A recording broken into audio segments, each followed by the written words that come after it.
नमस्कार और the deep dive में आपका स्वागत है। नमस्कार। आज हम एक बहुत ही शक्तिशाली और रहस्यमयी कॉन्सेप्ट को डिकोड करने की कोशिश करेंगे, श्री विद्या। जी। हमारे पास जो स्रोत है उसका नाम है Shri Vidya, the essence of divine abundance. अब श्री शब्द सुनते ही हमारे दिमाग में अक्सर क्या आता है? धन, दौलत या सुंदरता की तस्वीर। बिल्कुल। लेकिन ये स्रोत दावा करता है कि ये उससे कहीं ज्यादा गहरा है, मतलब ये जीवन का सार है। सही कहा।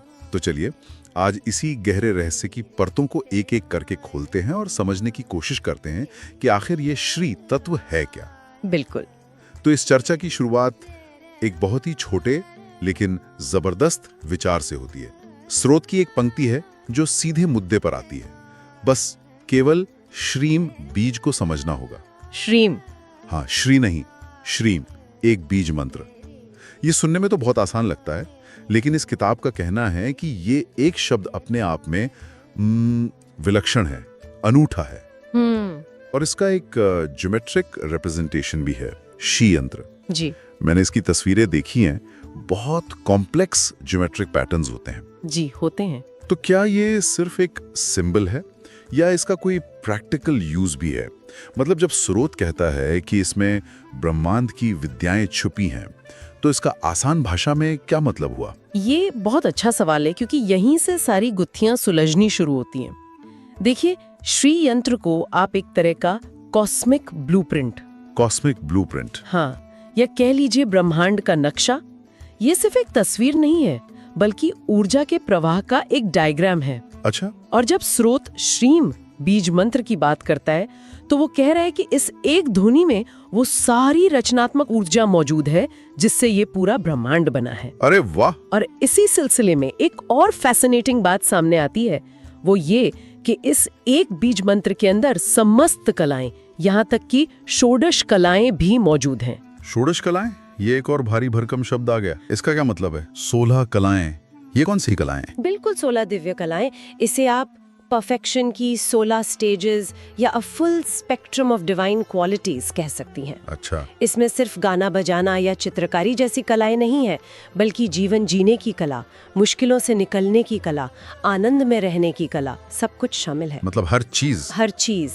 तो जब स्रोत कहता है कि श्री में षोडश कलाएं हैं, तो उसका मतलब है कि इस एक बीज में वो सारी पोटेंशियल एनर्जी है जो किसी इंसान को एक संपूर्ण, रचनात्मक और आनंदमयी जीवन जीने के लिए चाहिए। तो ये एक तरह का आध्यात्मिक डीएनए हुआ। एकदम सही शब्द, ये एक आध्यात्मिक डीएनए ही है। वाओ! एक छोटे से बीज मंत्र में 16 दिव्य कलाएं, ये तो बहुत बड़ी बात है।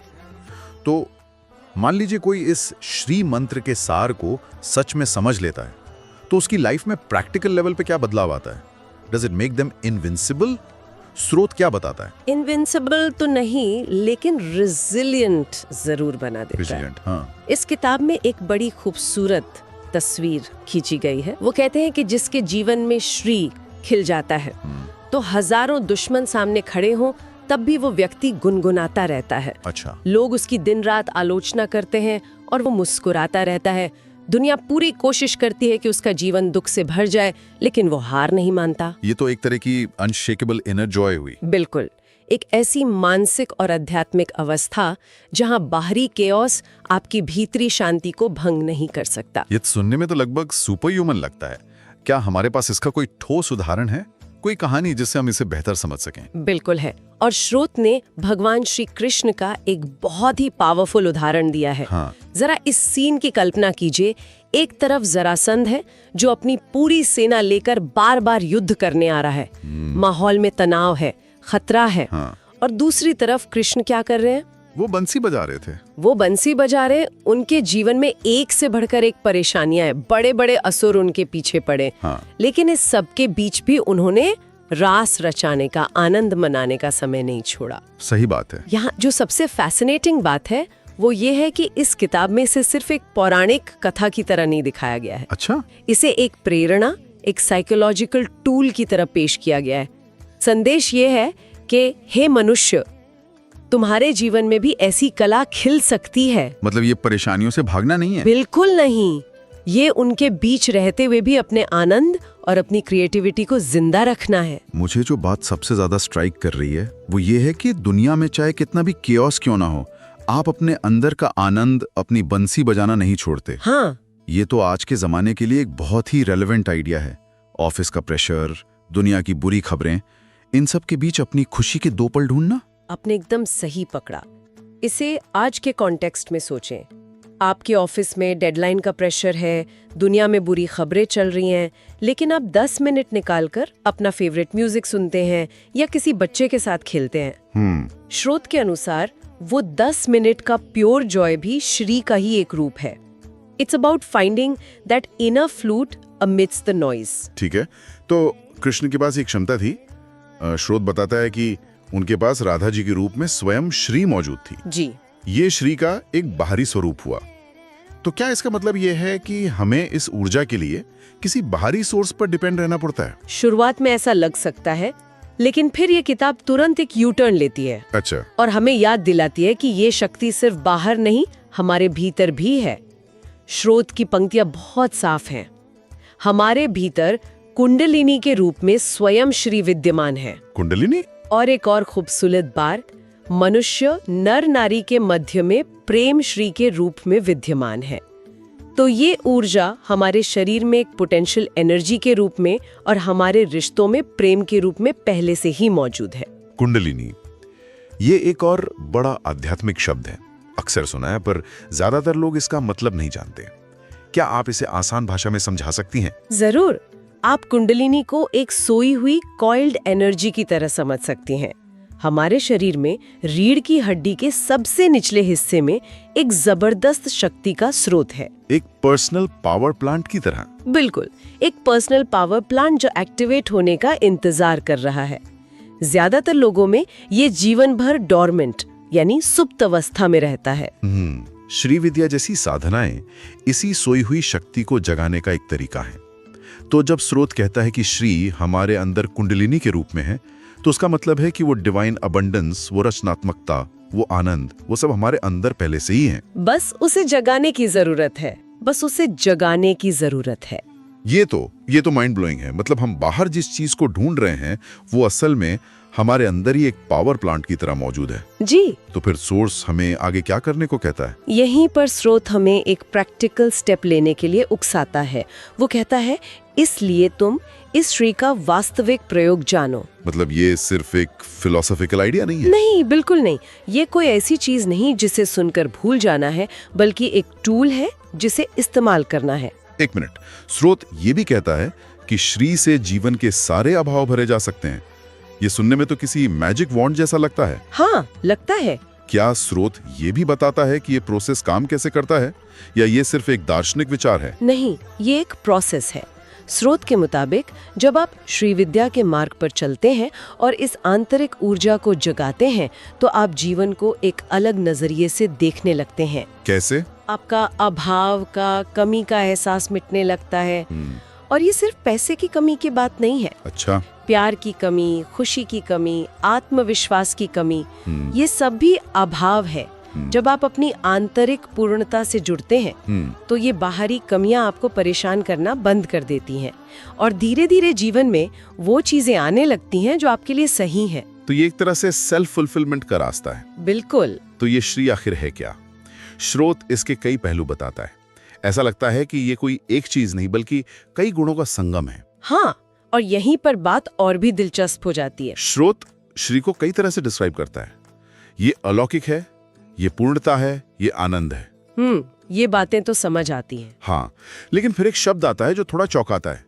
श्री चंचलता भी है। चंचलता? पूर्णता और चंचलता ये तो एक दूसरे के बिल्कुल ऑपोजिट लगते हैं। कोई चीज एक ही समय पर कंप्लीट और फिकल कैसे हो सकती है? स्रोत इसे कैसे समझाता? यही तो इस कंसेप्ट की गहराई है। अगर हम इसे बड़ी तस्वीर से जोड़कर देखें तो जीवन स्थिर नहीं है, ब्रह्मांड स्थिर नहीं है। सही बात है। ऊर्जा हमेशा डायनामिक रहती है, हमेशा बहती रहती है। तो यहाँ चंचलता का मतलब अनरिलायबिलिटी नहीं, बल्कि डायनामिज्म और वाइब्रेंसी है। अच्छा, मतलब वाइब्रेंसी। हाँ, श्री कोई ठहरा हुआ पत्थर जैसा आनंद नहीं है, बल्कि एक नाचती गाती, खिलखिलाती, बहती हुई नदी जैसी ऊर्जा है। यह जीवन का उत्सव है। तो पूर्णता उसकी क्वालिटी है? और चंचलता उसका नेचर है। बिल्कुल, वो अपनी गति में ही पूर्ण है। ये एक बहुत खूबसूरत एक्सप्लेनेशन है। It's a living energy. और इसी समझ से मुझे लगता है स्रोत एक और भी ज्यादा कॉम्प्लेक्स आइडिया की तरफ बढ़ता है, माया। माया, हाँ। वो कहता है कि माया को समझने के लिए भी श्री की जरूरत है। ये तो और भी उलझा हुआ लग रहा है।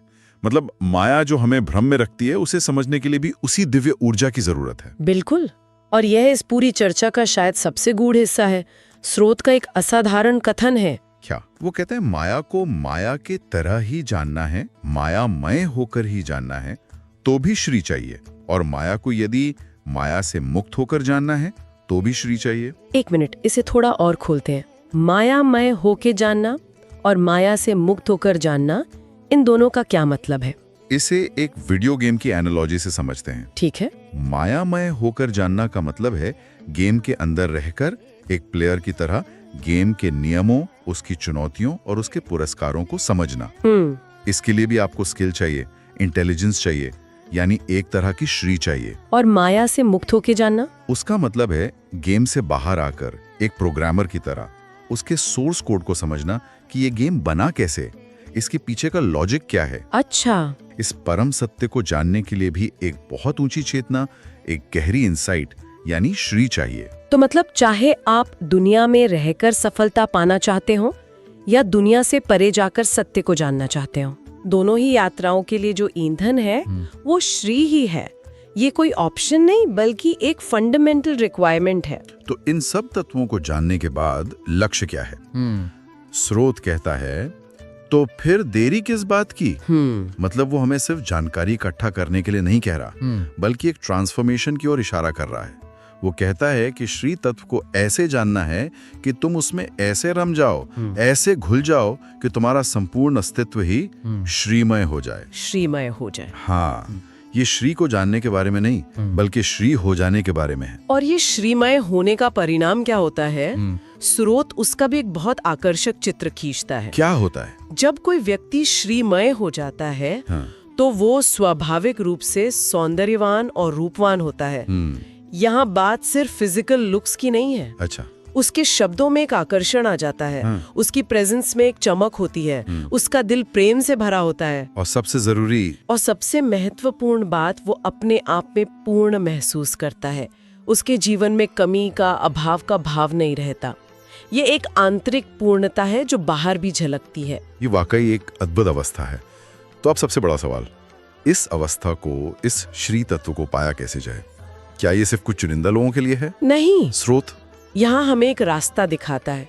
वो कहता है कि श्री तत्व को उपलब्ध करवाने वाले 3 साधन हैं। हाँ। और यहाँ जो बात ध्यान देने वाली है वो इन तीनों का संतुलन है। अच्छा, क्या है वो? पहला साधन है गुरु की अनुकंपा, यानी एक काबिल गाइड का मिलना। दूसरा है व्यक्ति की स्वयं की साधना, यानी आपका अपना एफर्ट, आपकी प्रैक्टिस। और तीसरा है व्यक्ति की स्वयं की क्षमता, यानी आपकी अपनी इनेट एबिलिटी या रेडीनेस। तो ये सिर्फ किसी एक चीज पर निर्भर नहीं करता। ऐसा नहीं है कि सिर्फ गुरु मिल गया तो सब हो जाएगा। नहीं। या सिर्फ हम मेहनत करते रहे तो मंजिल मिल जाएगी। बिल्कुल, ये इन तीनों का संगम है।